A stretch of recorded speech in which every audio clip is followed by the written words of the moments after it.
Quand tu penses entrepreneuriat, à quel style de vie penses-tu? Quelle est ta plus grande raison de devenir entrepreneur? As-tu trouvé le sens de ce que tu fais? Ici Esprit Entrepreneur, épisode numéro 14.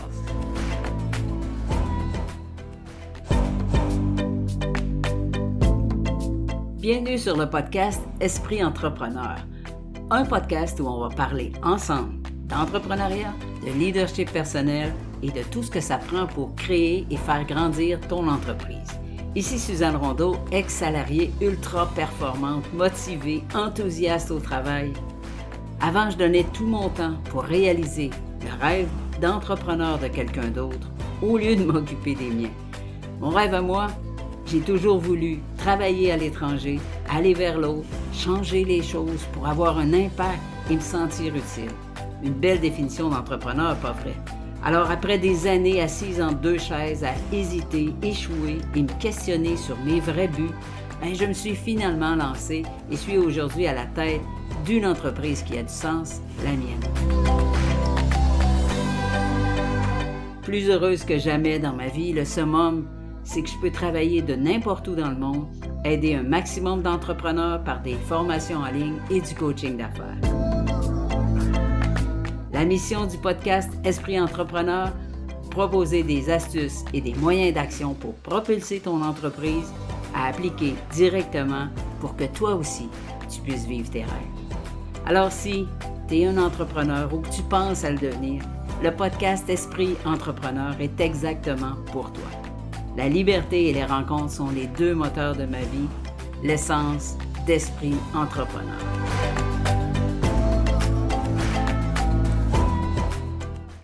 Hey, bonjour les leaders et bienvenue sur le podcast Esprit Entrepreneur. Wow, j'espère que vous allez super bien et surtout merci d'être là. Nous voici maintenant ensemble pour un autre épisode de podcast et comme on peut voir, parler entrepreneuriat, c'est parler de tout ce qui compose ton quotidien comme le mien. Parce que comme toi, je suis entrepreneur et je compose chaque jour avec des défis à relever et des victoires à célébrer. D'ailleurs, je suis à préparer une nouvelle formation sur l'importance d'une page Facebook professionnelle pour les entreprises. Et je vais d'ailleurs lancer un grand challenge pour cibler 4 piliers d'une page Facebook Pro qui performe. Déjà, la maintenir à jour est une tâche qui demande du temps précieux dans ta vie d'entrepreneur. Ou encore, tu as peut-être entendu que Facebook est mort pour les entreprises et que ça donne à peu près plus rien d'y être. Alors, moi, je pense qu'avec le challenge Facebook 4 piliers pour performer, tu vas voir les choses autrement. Si tu veux être avisé de la tenue de ce grand challenge, alors clique sur le lien dans l'épisode numéro 14 pour t'inscrire. J'ai super hâte qu'on vive ça ensemble.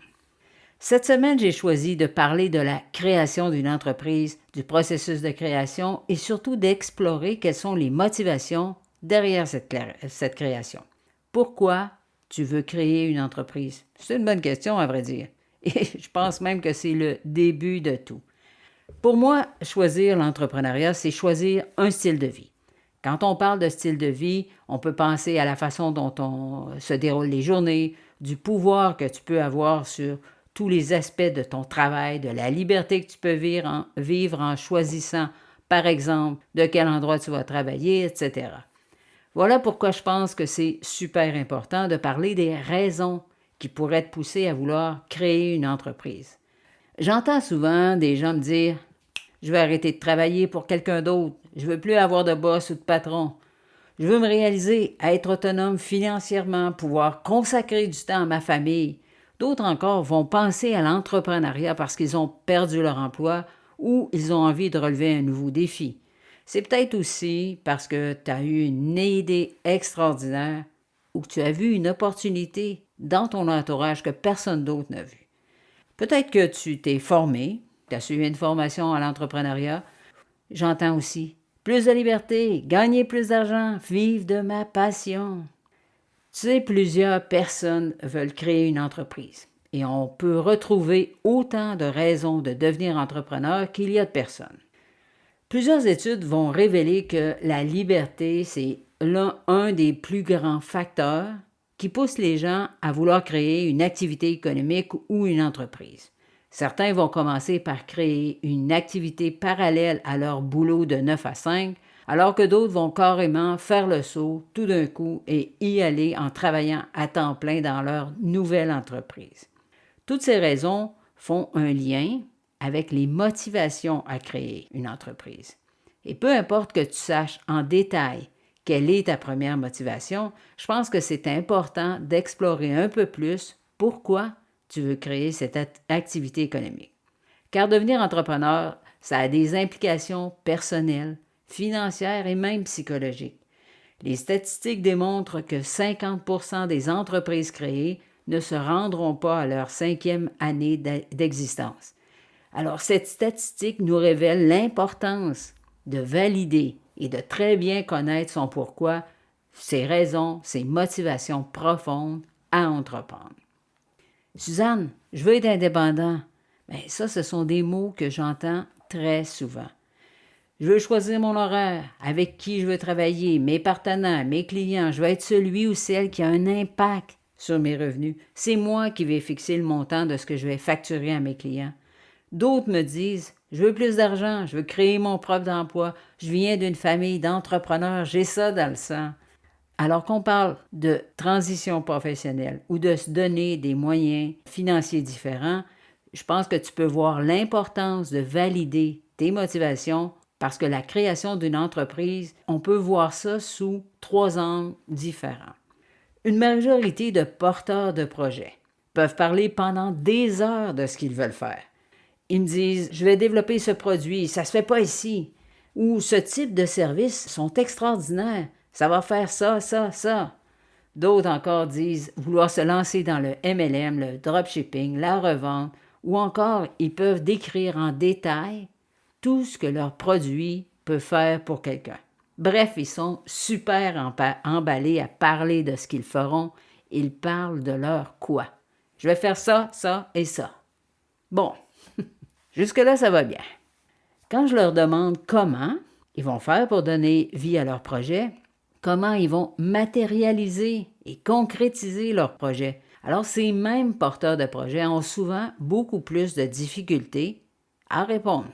Sincèrement, une grande majorité de gens qui m'approchent ne sait pas comment faire. Si j'arrive maintenant à la 3e composante, le pourquoi, alors là, je te dirais que très peu d'entrepreneurs en devenir peuvent répondre à cette question. Une question pourtant essentielle. Ces 3 composantes, le quoi, le comment et le pourquoi, ne sont pas de moi, bien sûr. L'auteur Simon Sinek en parle abondamment dans l'excellent livre Start with Why, que je t'invite à lire si ce n'est pas déjà fait. Alors aujourd'hui, on va explorer et se demander pourquoi on a envie de créer ce projet d'entreprise. Et c'est une question, à mon sens, à mon avis, extrêmement importante. Bien des jeunes entrepreneurs me répondent qu'ils vont créer une activité économique pour aider tel type de population ou de clients. Ils me répondent à ce pourquoi, bien sûr. Mais ces raisons sont en lien avec les autres et pas en lien avec eux.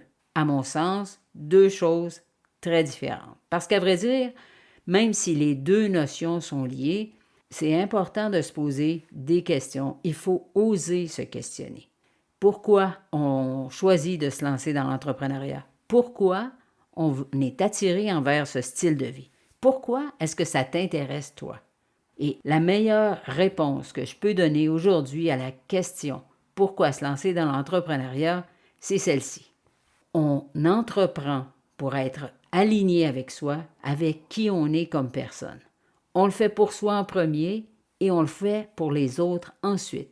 Parce que si on fait les choses pour les autres, quand on arrivera à la 2e, à la 5e, à la 10e, à la 20e difficulté, alors très souvent, on aura tendance à blâmer les autres pour les mauvais résultats qu'on obtient. Et c'est là que ça nous amène à explorer le domaine des motivations à entreprendre. Si on commençait par se demander qu'est-ce que c'est la motivation?